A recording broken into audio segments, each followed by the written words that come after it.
frustrating transfer window is seemingly being undermined by their owner's larger sporting project. When the Saudi Arabian Private Investment Fund, PIF, took over as St.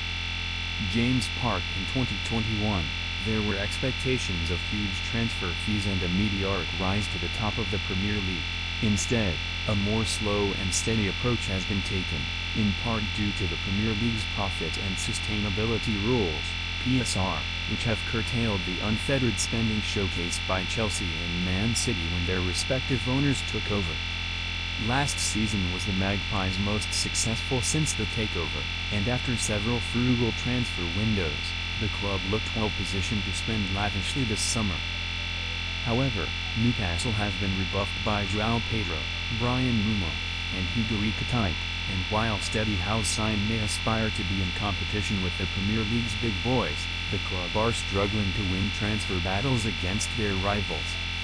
Speaking exclusively to Football Insider, finance expert Stefan Borson highlighted Tottenham's potential new stadium rights naming deal and the prize money that Chelsea and City had claimed from the Club World Cup as part of a bizarre situation the Magpies find themselves in.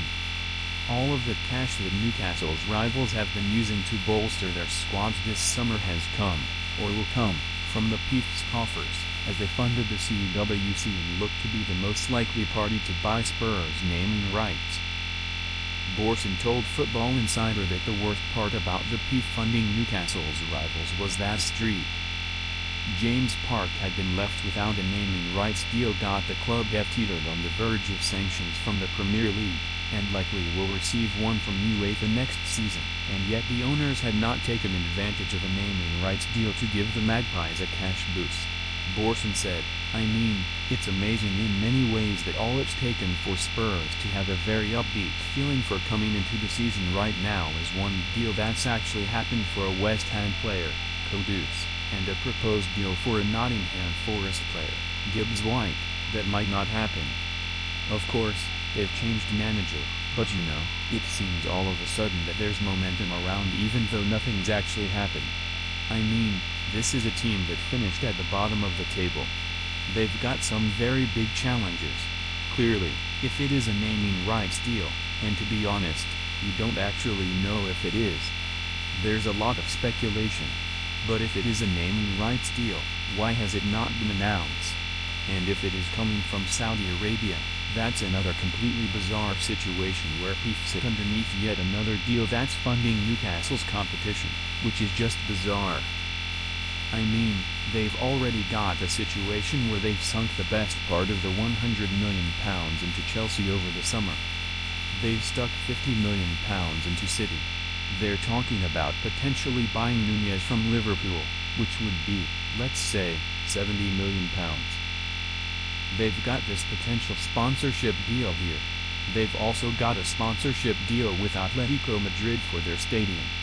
So I don't know, it's all very strange. You would have thought that they would have been focused first of all on sponsoring St. James's Park or at least some other property around Newcastle, but that doesn't seem to have happened. Elsewhere at St. James Park, the club are trying to get their window back on track and could be set to raid a Premier League rival. Keith Wine has told Football Insider exclusively that Newcastle are pushing extra hard to sign Yohan Wissa. After seemingly staving off interest from Liverpool and Alexander Isak, the Magpies are in need of more depth and attacking options. Wissa scored 19 Premier League goals last season, but Newcastle will need to move quickly as the Congolese striker has interest from both Nottingham Forest and Tottenham.